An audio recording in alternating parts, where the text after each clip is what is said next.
mental health is something that we don't talk about enough. In the black community, well, we're massively overrepresented in the mental health institutions, even more so than in the prisons. And again, these are questions we have to ask. Well, why?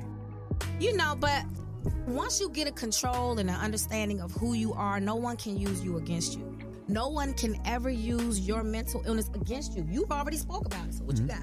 The biggest point in life to resolve mental health is like giving a fuck about a person.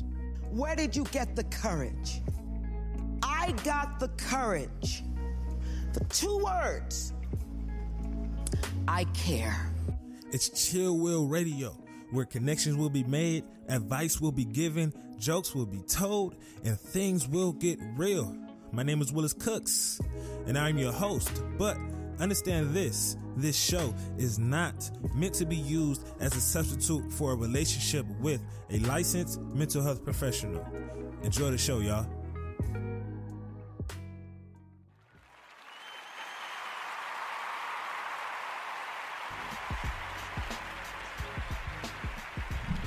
Yo, welcome everyone, welcome again to Chill Will Radio, man, where we're speaking all things mental health, the good, the bad, ugly, taboo, not so taboo, the whatever things you want to not speak about, because you damn good for any conversation surrounding mental health. Welcome everyone, welcome to all those listening in. If you're listening and tuning in right now, good looking. You probably, I don't know if your football team lost or won or whatever it is. My football team won. Shout out to the Eagles, and their win over the Redskins, I believe. Shout out to them. But if you're listening, good looking. If you're not listening, you're going to tune in later on because you are watching your team lose. That's cool too. Good looking to you. But if you are never, ever going to listen to this show at all because, like I said earlier and like I say every other show, because you're too good for mental health, shouts out to you, man.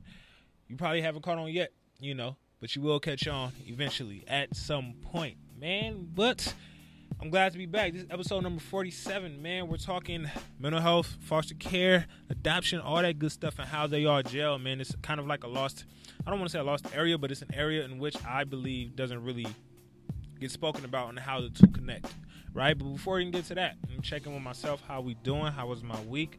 If you all, whoever is following me on Instagram, you've known that I fasted for 5 days this week. Sunday night to Friday night. It wasn't a difficult thing because I've been prepping myself along the way. However, the only real thing that was really surprising was the feedback that I was getting, right? I knew I was going to get some negative feedback, but I didn't anticipate the amount of negative feedback that I received, right? I didn't anticipate the amount of negative feedback. You're going to starve. You're going to come out skinny. You shouldn't be doing that. This stuff is not safe. Make sure you read your, do some research, read these articles, and blah, blah, blah. And if you know me, you know that, a lot of times I do just jump in and do dangerous shit. Like, I understand that. However, like, when it came to this, like, I thoroughly prepped myself. Read about at least 5 books, audio books, read a bunch of articles, watched a bunch of YouTube videos, and then I prepped. I started this process like a month or two ago, where I believe the first time I actually spoken about it was probably like 2 months ago. I did intermittent fasting. Started at 16 weeks, then like every week went up to 17, then to 19 and 20, and then once I felt like I can go past that, I started playing around with days. I started alternating the days. I would fast one day, and then the next day I would just eat whatever, and then fast the next day. And it was one day in which I fasted 2 days beforehand, and that day was kind of weird. The weird part about that day, I spoke about it before, was that second day my mind was clear, and that freaked me the fuck out, like for real, because my mind is never ever clear. But when it came around this time, I was able to just kind of chill out, and that's going to lead into the self-care piece when we get to it. But when it came around this time, I wasn't afraid of it. Probably on one side because I was expecting it, but on the other end, it was just like, okay, let me just be open to the things that are happening, right? The third day was the hardest day. First and second day was cool. Third day was the hardest day. I had a headache. I was tired. I wouldn't have no energy. But that fourth and fifth day, I was up. I could have went longer, but I didn't, right? A lot of people ask me, why am I doing this? Not because of weight loss. I knew I was gonna lose weight, but I didn't know I was gonna lose that much weight, right? People been telling me all past few days since I've stopped that I actually look like a vegan now. But I lost 15 pounds since then because of it. But I primarily did it because of discipline. I'm big on discipline, very, very big on discipline. And the one pill that was hard for me to swallow was the fact that I had to stop working out. That was tough. I think at that point, and for those who don't know, one of the reasons why fasting kind of came to me and I was really, really open to it is because I was on this little goal of working out for 90 days straight. At that point, I think I was at day 71.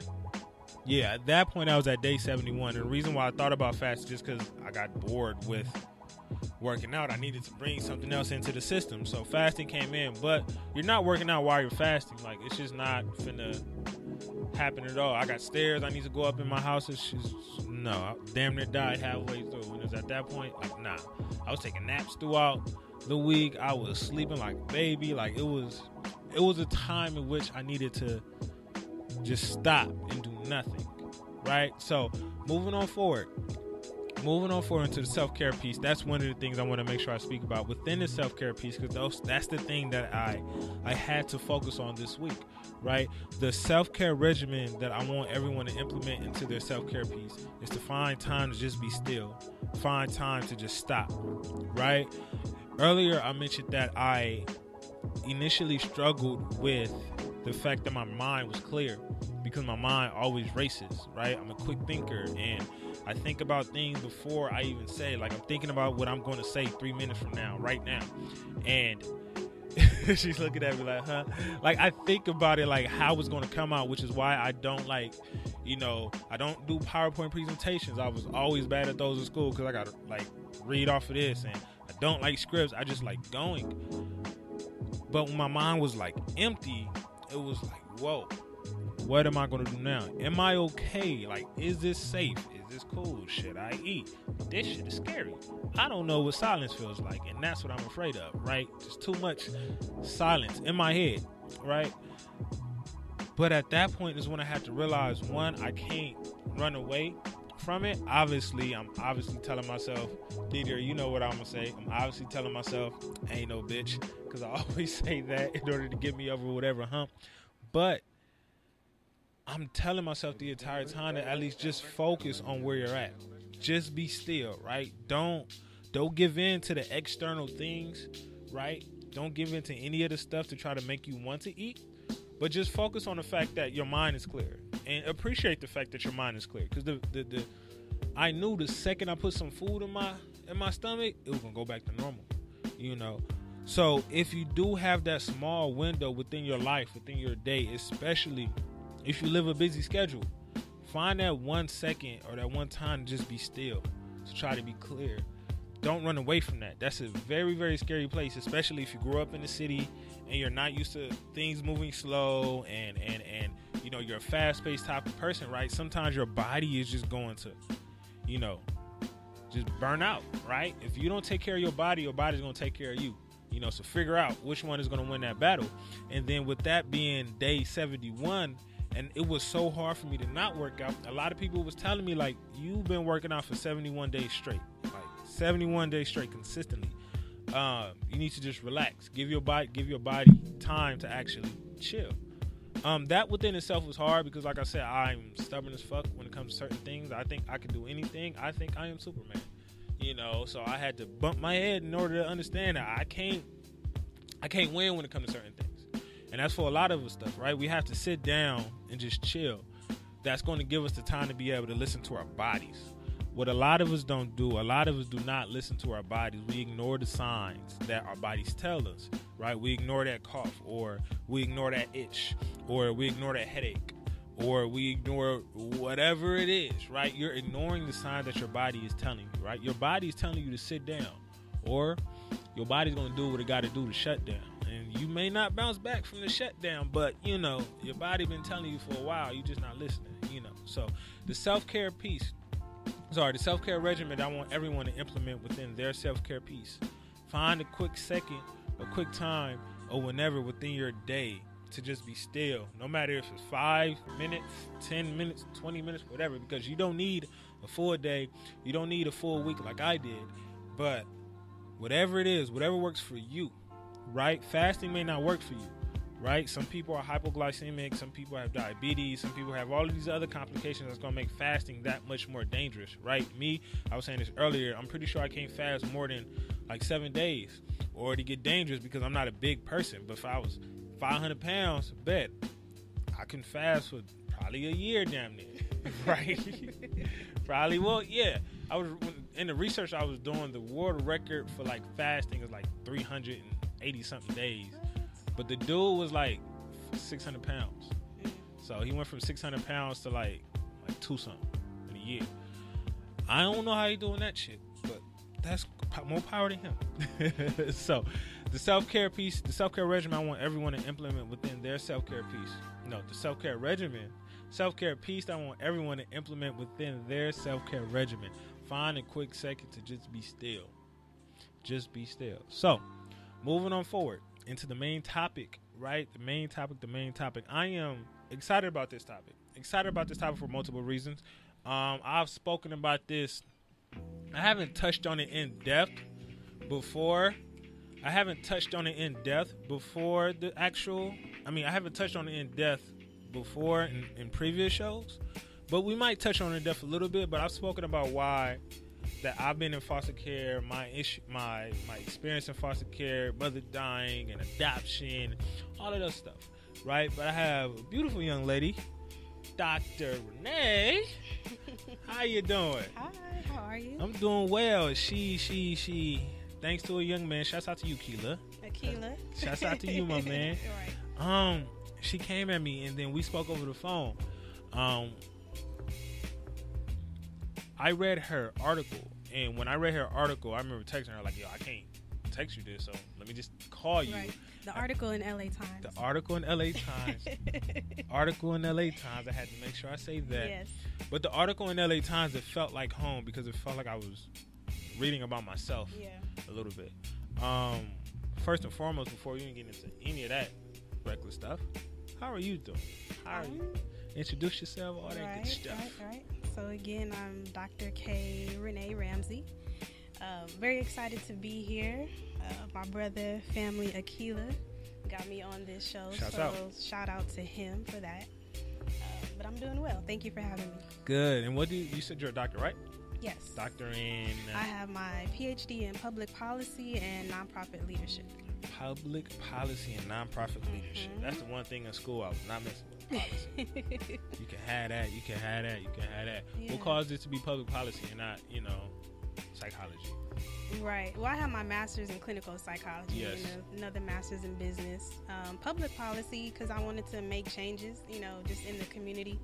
Beyond being a therapist, I felt like, I worked my way up from being an assistant to a case manager, then doing clinical work. But I felt, beyond that, for me, it was leadership and really just making those different changes. That's good. And that's really, really dope because we need people on both sides. Yeah. We don't just need people on the streets moving and doing their things. We're going to need people in certain offices and certain spaces. We're going to need people writing certain policies. Yeah. Because, what I see a lot within our black communities that we're always preaching, ground level, ground work, and all these other things. But you need someone in D.C., someone on the other side that can actually make some changes. Someone to put that pen to that paper to get it signed so these policies and these laws and everything could, go to work. Right? But the article in LA Times, could you go over it? Could you let me know let them know? Because I know what it's about. I felt like it was dope, but go ahead. Yeah, so the article in LA Times, I work for Bethany Christian Services. So that's how I was able to get my article published in the LA Times. And it's my story, and it's about also mentorship. So just to share a little bit about my story, I was born into foster care. My mom was raped in prison. And so from there, she couldn't keep me and didn't want to, and put into foster care. And then I was adopted at the age of 3 years old. lived with my mom, beautiful woman. However, she passed away when I was about 25 years old. Your adopted mother? Yes, my adopted mother. I never met my biological mother. Adopted mom passed away when I was 25, and then a year later, my actual biological mom sent me a letter saying that she knew where I was the entire time, and I had no idea. You know, I'm still grieving from losing my adoptive mother, and then my biological mom, you know, writes me a letter. So number one, I'm thinking, like, how did she know all of this? You know, where was my mom and her talking, you know, the whole time, my biological and adoptive mom? No idea, no clue. Yeah. But in the letter, she didn't ask to see me, and that was the first thing I wanted to see see someone that looked like me. But she asked for money instead. Yeah. So it didn't make me laugh. It made me cry, of course. Okay. Then I also wanted to know who my dad was, and that's when I learned that she was like, "Oh, don't ask me about your dad. I was raped in prison." And so, again, you know, it's very emotional. So it's like, man, what do you know? At that point, I think I was at Cal State LA. I was finishing up my BA in psychology, and I'm like, I got a choice. Like, I can either deal with that, you know, you go into a certain level of depression. You can definitely, with that, you can definitely be like, you know what, I'm done. I'm dropping out of school. You know, like, I don't know what I want to do anymore. I got to deal with this on my head. But I didn't, you know. But it was just a conscious choice to kind of keep pushing. And that, I think that just really, really did push me and just helped me kind of thrive beyond adversity to continue with school, to continue with work. She tried to communicate with me a few times, but I always wanted to see her, and she never did. So at the prison where she was at, she has to, of course, say, yes, I want this person to come, and she never did. How did you deal with the rejection? I don't know, honestly. Like, or do you feel like you're still dealing with it? I don't think it is as severe as it was. It's just kind of like, okay, this is what happened. You know, I don't sit with it. Talking about it, of course, brings up like, oh man, that does suck. You know, to my knowledge, I don't believe that she's still in prison anymore, based on what she told me prior. But things can happen. You know, things can happen. Okay. You know. But then I also learned that there are other siblings that were adopted that I never knew about. You know, or met. An older brother and a younger brother. You never met them? No. Okay. I was adopted with my older sister, and she knew of them. That's when she got the chance to meet my adoptive mom, no, my biological mom, and she made the choice, like, I don't want anything to do with her. What do you think is the difference between you and the other siblings, and why I don't want anything to do with you? Being the product of rape. Okay. So... And I think it wasn't until the show Empire where it all clicked, because there was an episode where a woman was in prison and then her child got taken away. You know, she was raped as well, and I didn't probably stop thinking about it at that point. It was probably like 2 seasons ago on Empire, and I was just like, oh wow, like that could have been what, you know, my mom, biological mom, was going through. So if she saw me and I look like, you know, the perpetrator, then... Yeah. In essence, trying to think in her shoes, like, why would she want to see me? You know, like, what if I look just like him? You know, I don't know. Do you ever have like a yearning to see siblings? Not mother, but siblings? Yeah, siblings, aunties, uncles, just all of it. Even just someone that looks like me. You know? What about how are you able to deal with the fact that you are a product of rape? And the reason why I asked that is because, like, I've never met someone, right? But it's just always been an interesting thing for me because I'm especially when we speak about abortion laws. I'm very, very big on the fact that men need to stay their ass up out of it because I firmly believe a man's only position within that situation is to support the woman and what they're going through, because we don't know if the woman was raped. We don't know if it was through incest. We don't know any of that stuff. So, and men are the main one at the table writing these laws for when they don't have the ability to give birth. Right. So when we speak about things like that, or when I hear of your story, that's kind of what's going through my mind. Yeah. You know. But how are you, and even just, you know, growing up, Right. how was that for you, knowing you was that type of?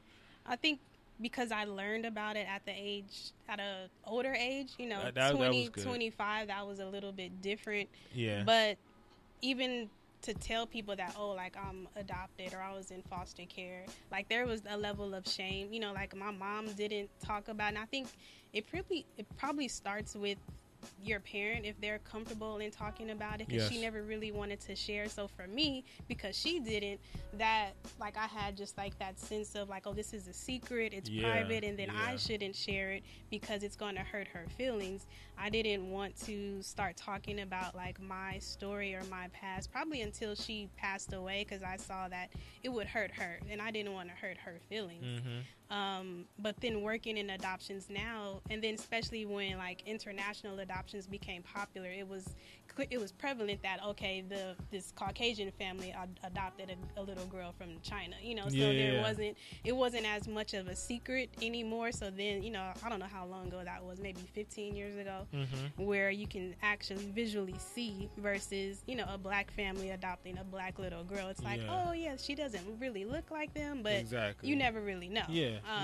But I always felt like the black sheep in the family. What about in the adopted family though? I did. Yeah. So that's what I'm saying. Like, I felt like, because I wasn't never a part of my biological family, so I always felt different.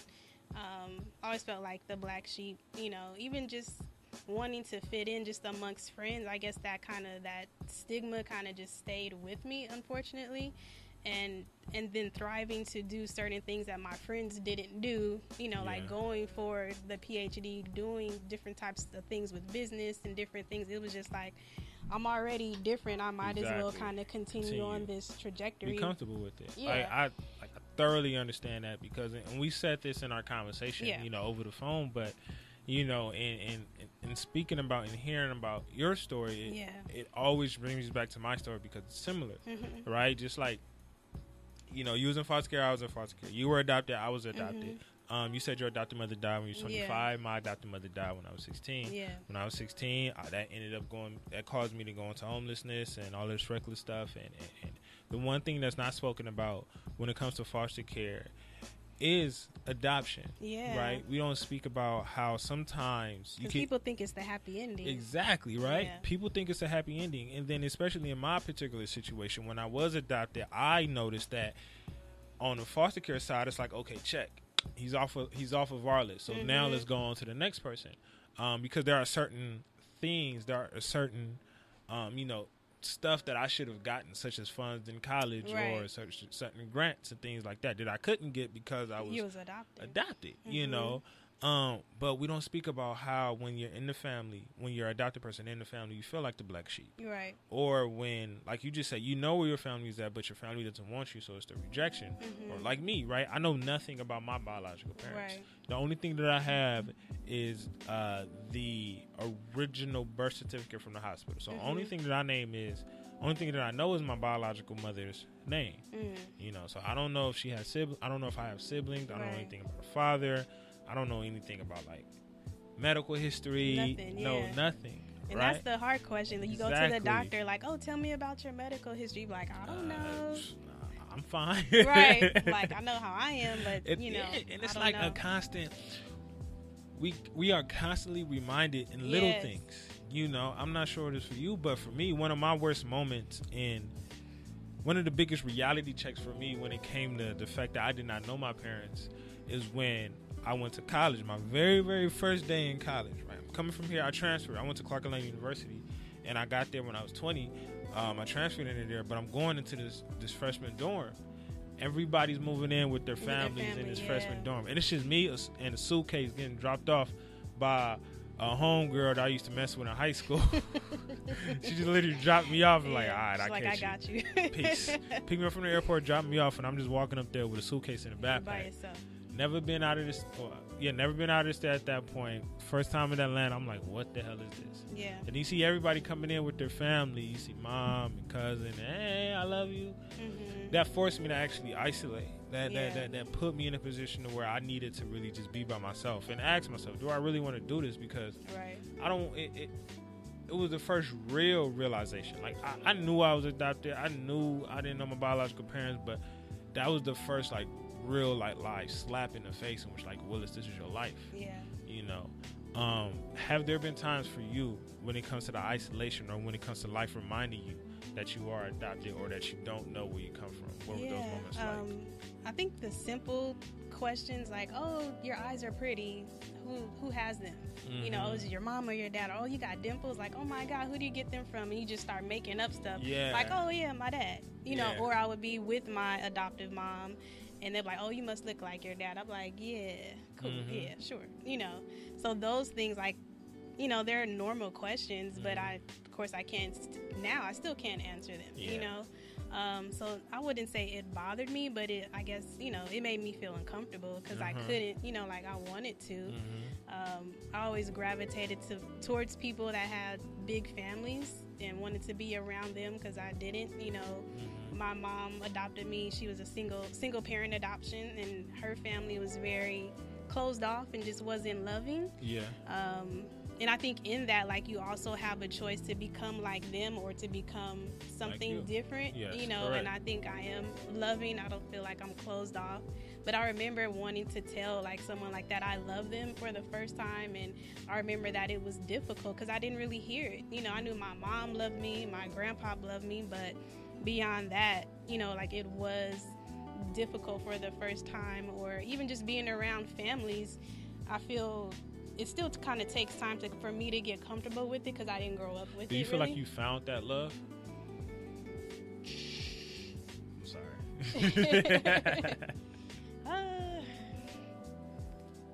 I want it, you know. But I don't know. Not yet.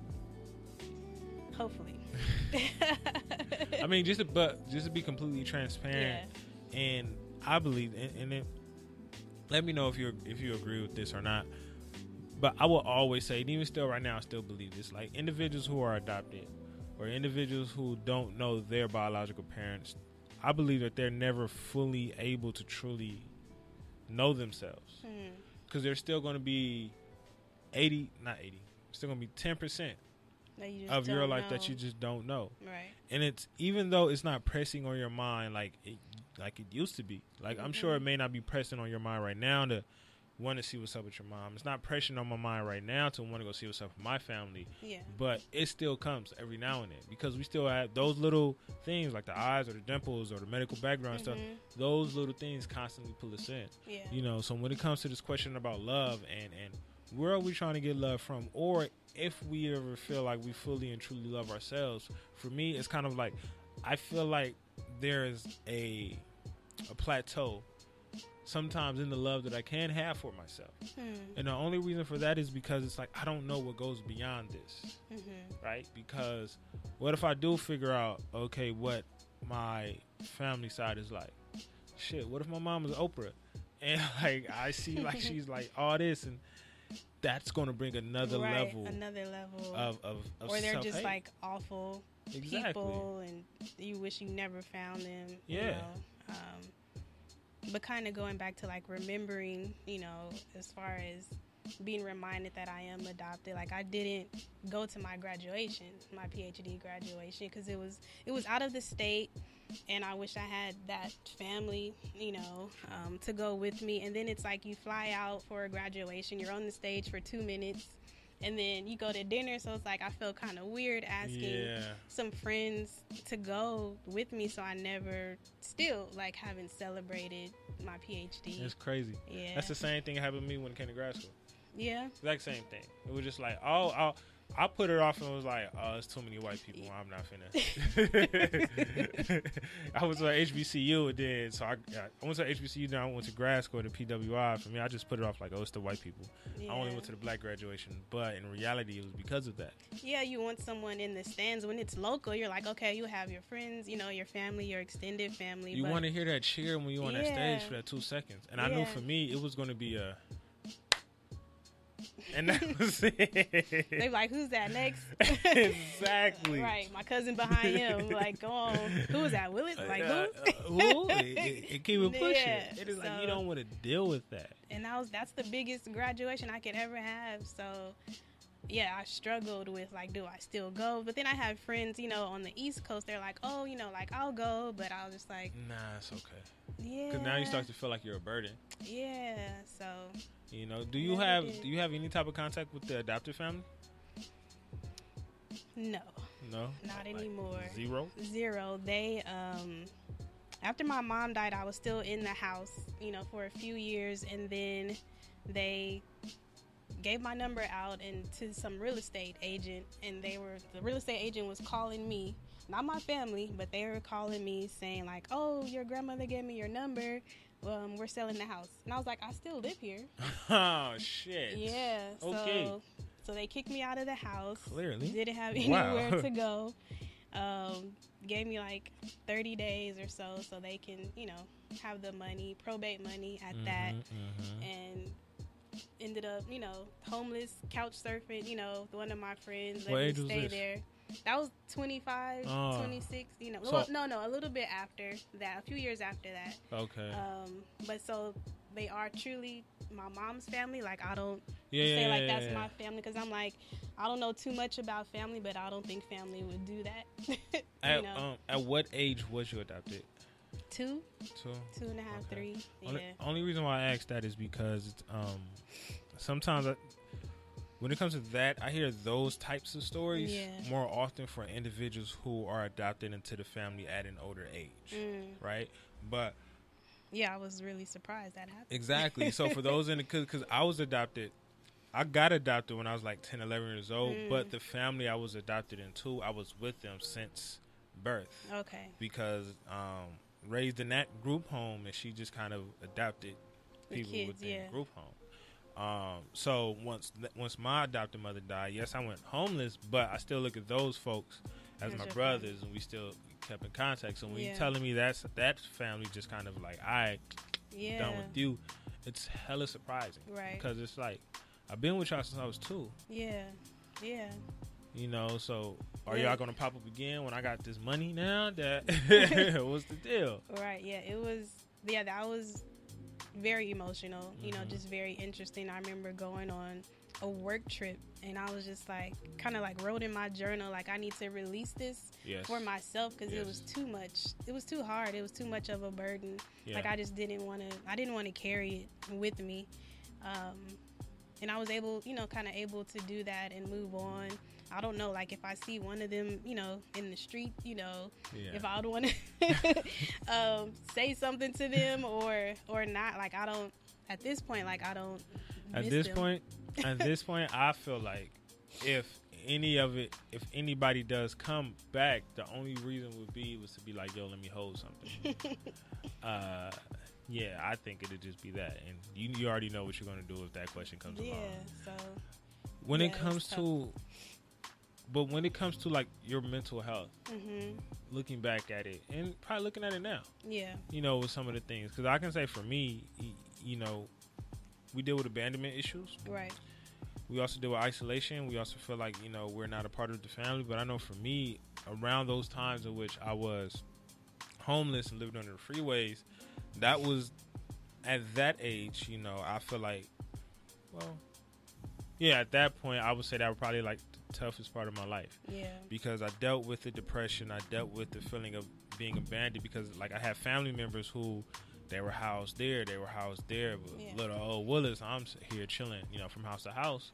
You know, you don't want to ask your homeboys, can I stay there? Because you don't want to feel like, you know, I'm sleeping on my girls' couch in the time in high school. I don't want to deal with you. We get into arguments, so fuck you. I go somewhere else. And then it's like, you know what? I'm cool because y'all got 80 kids in here, so I'm finna go underneath the freeway. And I remember it was at a certain point in time in which, you know, I just felt like a failure. You know, I felt like, why was I adopted? Why am I homeless? And then it was at that point in time that, like, I just thoroughly, like, wanted to kill myself. I actually was at a point later, I was like 2 seconds away from, killing myself, right? I remember I was at the Vermont train station, and I was finna I was at the Vermont train station, and the train was coming. I was finna take Step that dive off. right in front of it. I literally felt like, and it's crazy, but I literally felt like I literally tried to do it, but I felt like something was pulling me. I don't know what it was. I don't know if it's true, but that's what I literally felt God, like. Hello. That's what I would say. I would say that too, but it's just so surreal. Because now that because what happens sometimes with individuals who attempt suicide, who have tried to attempt suicide, and then they don't succeed with it, the thing that pops up in their head and the thing that popped in my head was like, damn, Willis, you this much of a fuck up that you can't end your own life. You know, so now I started to deal with like, damn, I ain't worth shit. Like, I'm adopted. Like, I can't even I'm do homeless. that. I can't even kill myself if I want to. If I got a gun, the gun probably a jam. Like, what the hell? But that was for me, right? And I had grew out of that, and me actually working in mental health right now is therapeutic for myself because I'm able to see other children and other adults deal with it, and which is giving me kind of tips and advice on how to deal with it myself. But for you, where are you within those lines? Right. For me, like, getting kicked out of the house, the only home that I ever grew up in, it was definitely just like that level of depression. I remember like crying every day at my friend's house. And then I got a job, and the executive director at that new job, she gave me money to move into my new place. Like, I shared with her my story, and shouts out to you, to whoever you are. You the real MVP, for real. And I talked about her in the article, I think. And so someone like that, to meet someone, a stranger, to give me that type of grace, that type of love without knowing me for too long, and she was just like, what? She couldn't believe it that somebody could do that. You know, she came from a large family, and that was, you know, that kind of started me on just knowing a different type of love also, you know, just from a good person, a nice human, you know, beyond these people that were my family, the only family that I ever known, you know. And now at the place where I am now with Bethany, and even my previous position, like, I'm able to share my story and be candid, because I haven't been, you know, even talking about the LA Times article. A lot of people didn't know that I was, you know, in foster care or adopted, and I'm grown now. I'm gonna say my age, but I'm grown. You grown, you ain't no little kid no more. Yeah, so they didn't know, and people that I've known for, you know, 15, 20 years, like, they didn't know. If it doesn't really come up in conversation, like, oh, by the way, let me tell you how it was, you know. I'm not gonna volunteer this information. But. So, and you know, unless it's just like a personal, you know, relationship, or it just, you know, it just depends if there's that level of connection that you have with someone, and you're feeling open and willing to share it, then it doesn't come up, unfortunately. Exactly. And I think that's I think that's important, right? The fact that, you know, a lot of individuals who are within foster care, we have these stories that we tend to keep to ourselves, and we don't understand how therapeutic it is to actually just speak it, right? Whether if it's to, like, I don't know, a wall, but just speaking about it in some type of capacity, right? Everybody's not a writer. A lot of people are big on, like, writing it down, things like that. I'm not the journaler, right? Some people are. I don't do the journaling thing, but I can speak about it. Speaking about it is that much therapeutic, and I can tell for you, it's therapeutic for you in its own way. You know, because it's allowing you to actually just get through those little itty bitty emotions, or get through the little stuff that kind of was there holding you back a little bit. I know for me, it's and you can speak on this as well, but I figured out how to use it as a tool versus a crutch back when I was in college. Once I figured out that, like, yo, I can use my story in order to get money from you so you can pay for my tuition, bet. Yo, look, check this out. You want to cry real quick? I got you. Look, let me get this money. I will use that. And then once I figured out that, you know, a lot of the stories and a lot of the traumas that we go through as children, as people, they're not that bad if we understand that they are really there to actually make it stronger. It's like, okay, good looking. I mean, I didn't like you, Lord, in the beginning for actually putting me through this, but now in hindsight, looking back at it, I understand that it was more so a test than anything else. I look at it as a testimony, and especially before, I was the person that journaled and wrote, you know, all the time. I still do, you know, just like writing. But then when I was able to speak, amongst people and share my story, even that article, then people started coming up to me sharing their story, that they were or a product of rape. That was jarring too, like to hear someone like, oh my God, you shared that. And I think it's so many. We hear about rape all the time, but we don't hear about these children. The children, yeah.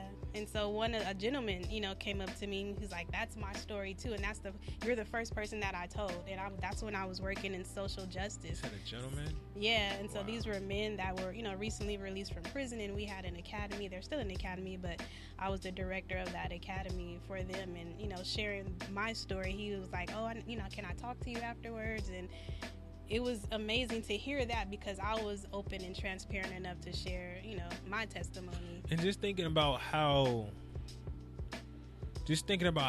men in general are so cut off when it comes to things like that, right? It's already 1,000% hard to accept the fact that I'm a product of rape. Then it's another journey within itself to actually speak about it. But with you as a man speaking about, hey, you're a product of rape, I would just think that's the hardest thing in the world. And like, obviously on every single level, I commend you for actually speaking about that and bringing that to the table, because there's not too many people that do. Yeah. Because like I just said, we hear about rape all the time. Everybody's getting raped, but we're not speaking about these children. Yeah. We're not speaking about these individuals who have to grow with this, identity crisis, so to say. Yeah, I mean, it's a new level of shame at, exactly. In my 20s, like, oh my God, like, do you keep all of this a secret? Like, who would want to hear this? Who would want to be with you because it's like, there's nothing that's our fault that we're put into foster care, that we're adopted or a product of rape, but people will look at you differently, like, oh, foster kid, like, okay, what's wrong with that person? Like, there's nothing wrong with me. But then if there are children that have gone through a lot and they do need additional support, they do need additional mental health services, but it's really awful, kind of to hear that, and you're like, well, let me be the success story. And that's one of the things that kind of made me continue to thrive, because you hear about, if you're a part of foster care, then you're going to be incarcerated, you're going to be homeless, and then like the story just kind of ends there. And I was like, I didn't want to be that, and that's what kept me going, to say like, yeah, this is how I started, but that's not how I'm going to finish. What do you feel like is the thing that actually triggered that? I would say working in it and learning the statistics. I worked, as an emancipation coordinator, worked in probation, foster care, just all of that, just in the realms of social services. And so once I was hearing that, oh, this is what they say about us, like, I'm a part of that, I didn't want to be that. And then to hear the young people that I have mentored and come up behind me, and to hear how successful they are, and they say like, I'm a part of their story because of that, that's the beauty in it. And that part right there is thoroughly important, because when we speak about foster youth and when we speak about foster kids, what a lot of people envision them as adults, they think of like, oh, he might be in jail, or he might be strung out on something, or she might have 3, 4, 5 kids, or whatever the case may be. When it's like, no, me, I have none of that. I don't have none of that. Right. I'm a foster alumni. Yeah. You are. Yeah. Right? You have 2 master degrees. I have 2 master degrees. I'm a therapist. You're a therapist. Right? They need to see us. Right. This face. Because that one side of foster care is not it. Right? Yeah, it's not the whole story. It's not the whole story at all. I said this in the post before the show. It was like over 400,000. Yeah. There are over 400,000 plus kids right now in foster care system. Of that, there are 80% of them who are dealing with some form of mental illness. Right. But that does not mean all 80% of them are going to turn to shit when they get older. Right. There are certain things that go through that's going to make life extremely challenging. But you have people who are within the foster care who are millionaires, who are great therapists, who are great fathers, who are great husbands, who are great whatever. Mothers as well. Mothers as well, who are great, who are just great people. And they've understood that they cannot allow their story to be it. Yeah. Because you didn't allow that. Because if you would allowed your story to be it, we wouldn't be here. Yeah. It would have stopped at 25, 26. Like, yo, what? Because around that time when dealing with stuff from the adoption family. And then you're dealing with stuff with the biological mother. At that time, I would think that would be like probably one of the like worst times. Yeah, that season. And then I was about to graduate college, you know, so I'm like, oh my gosh. All this happened during the time in which I'm supposed to be in celebration mode. Yeah. You know, so it's thoroughly important, because I think about, now I work in a psychiatric hospital, and the vast majority of the children that come within those walls, come within those doors, are individuals who are within the foster care system. You know, what I see is them getting a bunch of meds, or them getting all of these diagnoses, or them getting hit with ADHD, or you know, ODD, or some type of adjustment disorders, and now they get this label over them. You know, foster care itself, if you're a foster child, you already have a certain label, or already have a certain stigma that's there, but now you also have to deal with mental health, mental illness. That's a double type of thing that a lot of us don't really speak about, and I believe that's a population that isn't really, spotlight isn't on as much. I don't know if the spotlight needs to be on it, but does that population, I believe, need a little bit more assistance within their upbringing more than what it is, because it's difficult to get certain services within it, especially if you're an adult. Right. You know, does that population need continued mental health services once they age out of the system? Because they will age out. Right. Yeah, but it's I don't know, for me it's hard to find it, and it's frustrating when I see those individuals grow up as adults, and it's like, shit, what happened? But then I also like just going to different conferences about foster care through Bethany.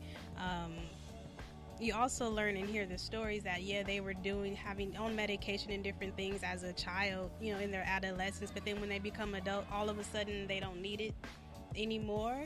Or did they ever really need it?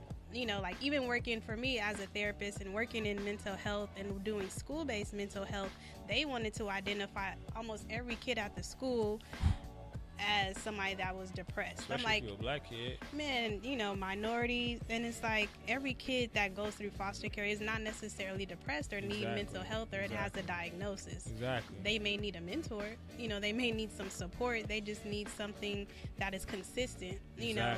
So that's one thing that I had a difficulty with. Yeah. We may be a little bit more at risk because we have more challenges than the PTSD, the average kid. all kind of but stuff. That does not necessarily mean you need to throw this medication on, right? I might not need a therapist, but I do need, like you said, that mentor to help me out along the way. And like that's part of that is the reason as to why, you know, I'm in school right now working to be a psychiatrist, because I see how all of these psychiatrists are just dumping all of these meds on these kids just because it's like, you just bored in class here, take this Ritalin or whatever just to sit your ass down. And it's just like, you don't need that, like you just said. You just need consistency within that level of structure. That level of structure, you need that consistency, because like you said, sometimes a mentor can go further than a therapist is, because at the end of the day, it's all still therapeutic. That's what helped me, you know, just to thrive, having a mentor. Like I've had one mentor for 20 years, you know, but then I've also had different ones just throughout my life, you know, as far as like getting through the PhD, getting through the bachelor's, every type of degree, or just different jobs that I wanted to pursue. It was a different mentor. And so without having that family or that role model, it was like I went to that. And then when I didn't have a mentor, say at that time, that could help me with a specific thing, then I went to online mentoring, you know, like Dr. Eric Thomas, you know. So watching his videos and just different things, and watching Les Brown, you know, taking it back a little bit, but watching Les Brown videos and just getting motivated and inspired to, like I said before, just to thrive beyond adversity and kind of keep going when life just kind of continues to hit you. But what do you do when you realize that nothing is, what do you do when you realize and you find out that nothing is consistent? The reason why I say that is because a lot of the individuals within foster care, and I can, you know, speak to this myself, the reason why it was hard for me to work with mentors in the beginning is because, I just know you're going to be here and then you're going to bounce. We don't have that level of consistency that a lot of people have. So when you're a foster kid and you're in the system, you're trying to navigate it and trying to work your way through it, especially if you're going into college. What do you do if you don't have that trust in these mentors and thinking that you're just used to them continuing to come in and out, that you just block them all off? Yeah, and I think that also goes with DCFS, like social workers too. It's like, how do you have? It's a whole nother conversation. I know, right? Just like having that level of trust. But then that's why I said going to online mentorship. Finding different people. Just motivators, or just meeting somebody. A good friend of mine gave me Eric Thomas' book, and I was just like, oh my God, this is amazing, And then from there, like, I started watching videos. Like, I've seen him, I've never met him, quote unquote, seen him at a conference, but that's going to be consistent, because I can always go to a video, or if you go somewhere and you 100%. Right, you can always go online, you can Google, you can go to YouTube. 100%. But then meeting someone, so if you're not in a position to meet my mentor Joe, he was at my workplace, and I was just like, man, I need a mentor, and then we connected that way.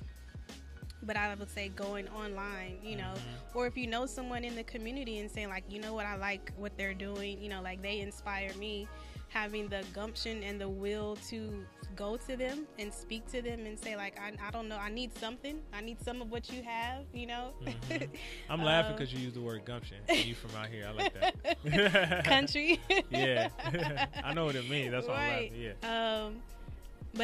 But then I think also, like, in working with young people, they're different as far as just like their level or lack thereof motivation. It's kind of like, oh, I got it, I don't need help. Like, I had lunch with one of the kids that I used to mentor, and he still is kind of on that, like, oh, I'll be all right. I'm like, what are you doing after high school? I'll be all right. Yeah. And it's like, are you? Yeah. Like, I'm here. We don't know. And I'm that guy, right? Yeah. I'm that guy even now when people ask. My girl asks me for that now. Like, how you doing, Willis? I'm good. Knowing damn well. I'm good. And then 3 days later, look, I was feeling XYZ and blah, blah, blah, blah, blah. And she's like, why the fuck you didn't just say that? But, like, it's tough, right? Because we don't know how to fish through and get through those emotions. But as a therapist, you don't know how to do that? No, I know how to, but the for thing someone is, else. Yes, I know how to assist. I know how to assist you with it. Right. I don't know how to allow someone to assist me. Right. You know what I'm saying? Yeah, for sure. But it's for those males, for those males and for those kids who are like, they have those mentors. Because I was that mentee who was like, oh, I'm good.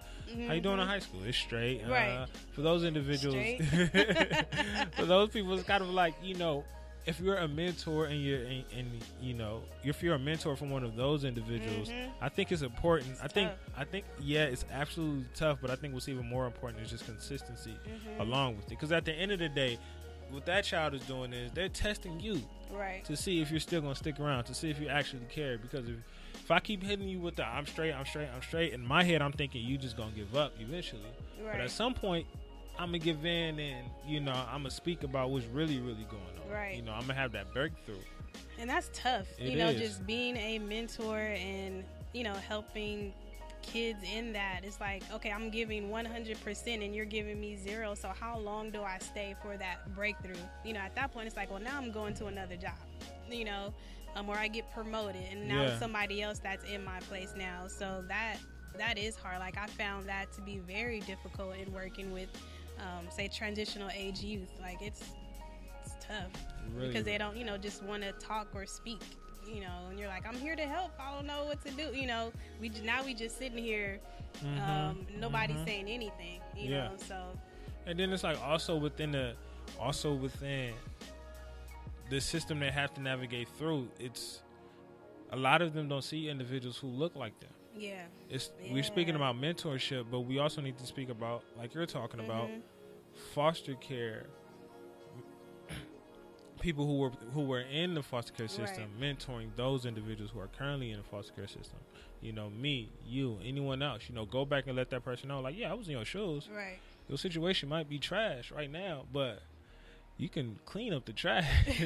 There's something on the other side of it. There's something on the other side of it. Like, you don't have to be in this forever. But it's just a matter of, allowing that person to see something else. Right. Because like I said, when when we think of foster care and youth, and even when we see some of these images of these foster care children on like these billboards or these websites, they're like dirty images of like I remember I interviewed Akila for an article, and he mentioned, he's not a product of foster care, but growing up in the community where there was a lot of just gang violence. We grew up in the same hood. Yeah, so gang violence in that neighborhood. He said that he wished that he had more of a peer mentor, but then at the same time having a peer mentor, like, then that person needs to be developed in a totally different way to say like, yo, Akila, or Willis, like, yo, you got to get out of here or get off the street or stop doing whatever you're doing that's negative. Like, where's that kid at that's still there, like kind of grinding and doing this thing and at the same age, so that's tough too. That peer mentor, because I'm thinking of peer mentor, gang bangers need, if you're a gang member and you're trying to get out of it, the one thing that's going to help you get out of it is another gang member. Yeah. Because they're going to help you understand the life that you're trying to go into because they done been through it. But 9 times out of 10, that mentor is locked up somewhere and you're not able to get to them. But just overall, just mentoring these youth, and these youth need to be open to these mentors.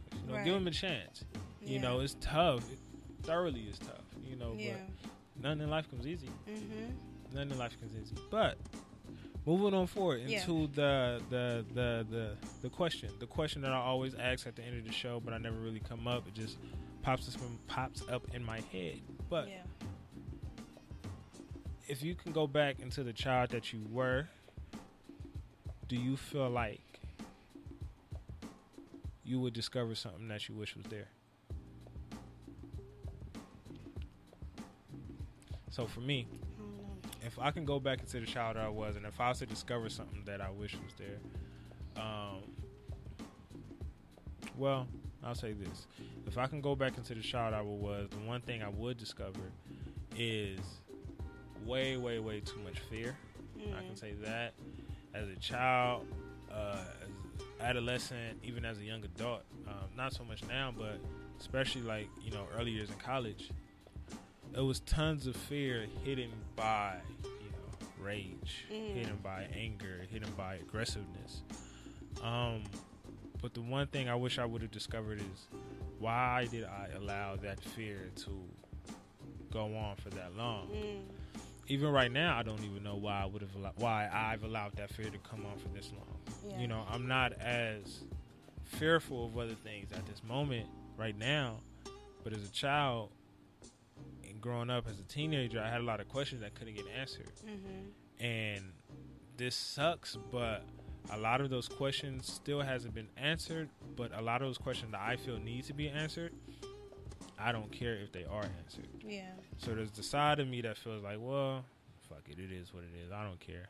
Let me just do what I got to do. But there's also the other side of me that's like, well, let me see what's up.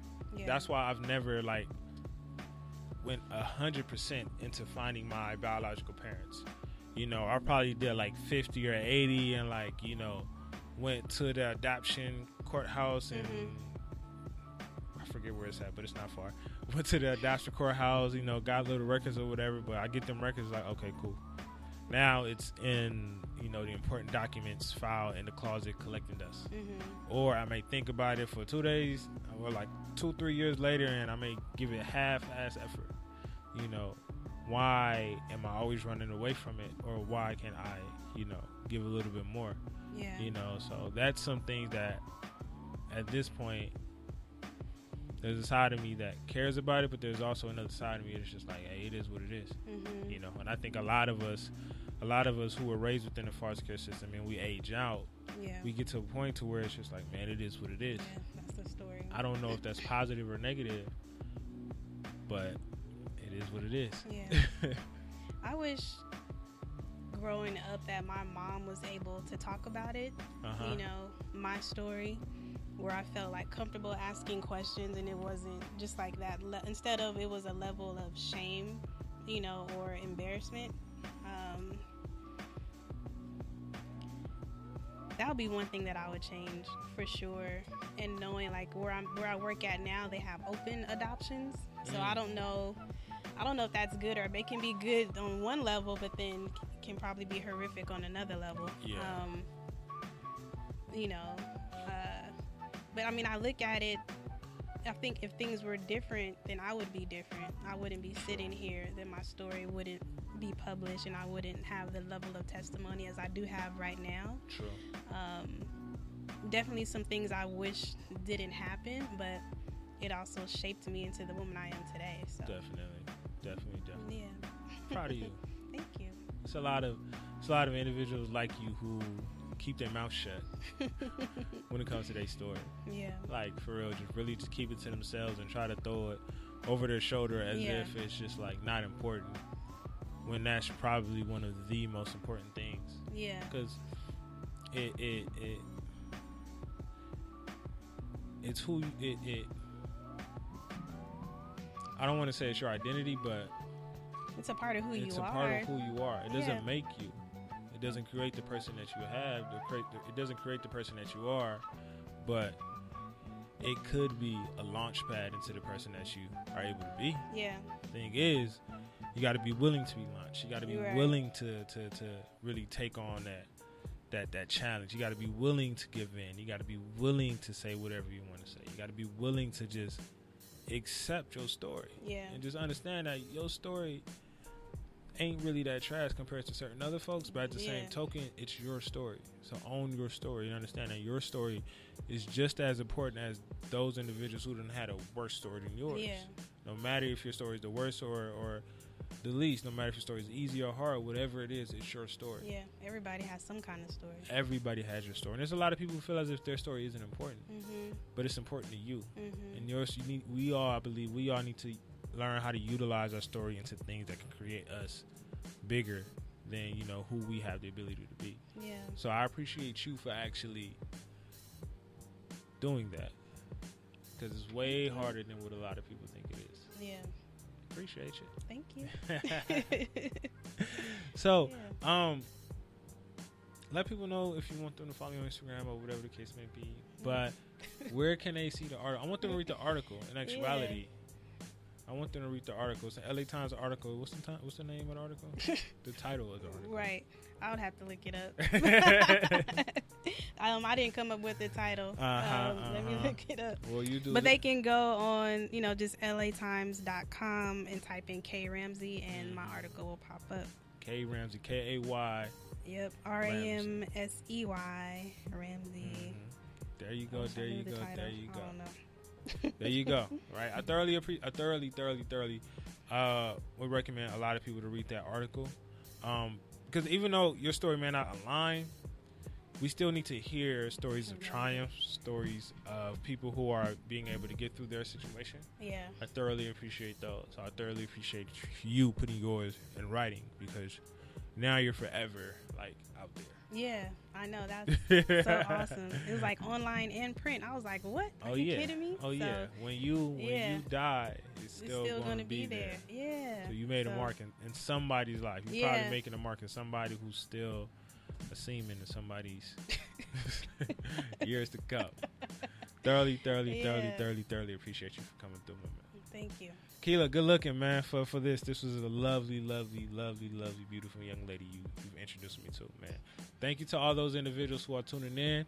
Thank you to all those individuals who will be tuning in tomorrow, next year, next month, whatever it is. Thank you to those individuals as well. But even more so, shout out to those individuals who do not believe their mental health is important because they just think it's just some facade or whatever the case may be. Right? You are important too, because even though you may not have caught on to it yet, you will catch on to it eventually, man. So as always, I got the title. Go ahead. Hold on. Go ahead. Oh, never mind. Akila was texting me. I thought he was texting me the title. Hold on. Look, we got this sister. Hold on. Thank you. Oh, he did. He was. It says, I was born into foster care. A mentor would have made a big difference in my life. So that's how they can find it. But then in the print article, it's something different, I think, as well. So, yeah, I don't know. K Ramsey, LA Times. Yes, Best LA thing Times. ever. K Ramsey, LA Times. But as always, thank you to all those individuals tuning in, man. As always, always remember, ain't no wealth without your mental health. So please stay blessed. Take care of yourself. Be great, y'all. All right. Thank you. Peace. Thank you, Akila. Good luck.